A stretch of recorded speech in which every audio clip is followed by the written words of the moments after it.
அருண் அறியாமையால் செய்ததில் வீடு எரிந்து போனது. தாய் ராதா எரிந்த வீட்டை பார்த்ததும் அழுதாள்.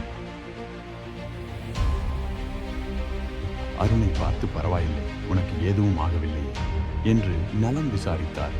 கவலையுடன் இருவரும் புறப்பட்டு சென்றனர். மறுநாள் அருணும் ராதாவும் வீடு கட்டுவதற்காக காட்டில் மரத்துண்டுகளை சேகரிக்க சென்றனர்.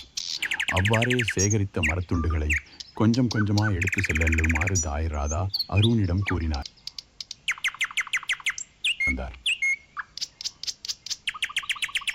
அருணும் மரத்துண்டுகளை எடுத்துக்கொண்டு வீட்டை நோக்கி வேகமாக சென்று கொண்டிருந்தான்.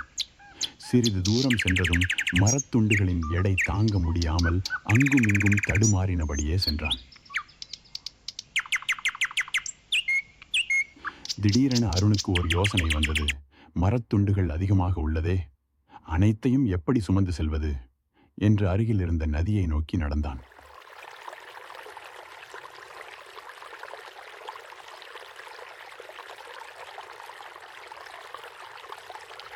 நதி அருகே மரத்துண்டுகளை ஒவ்வொன்றாக அடுக்கி வைத்தான்.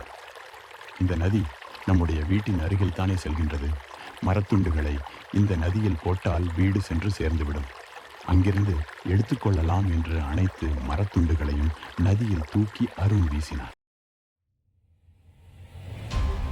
இதை அறிந்த தாய் ராதா அருணை கண்டித்து, இந்த நதி வீட்டின் அருகே தானே இருக்கின்றது, நீயும் இந்த நதியிலேயே வா என்று அருணை கண்டித்து சிறிய படகில் உட்கார வைத்து கோவத்தில் படகை நீரில் அனுப்பிவிட்டார்.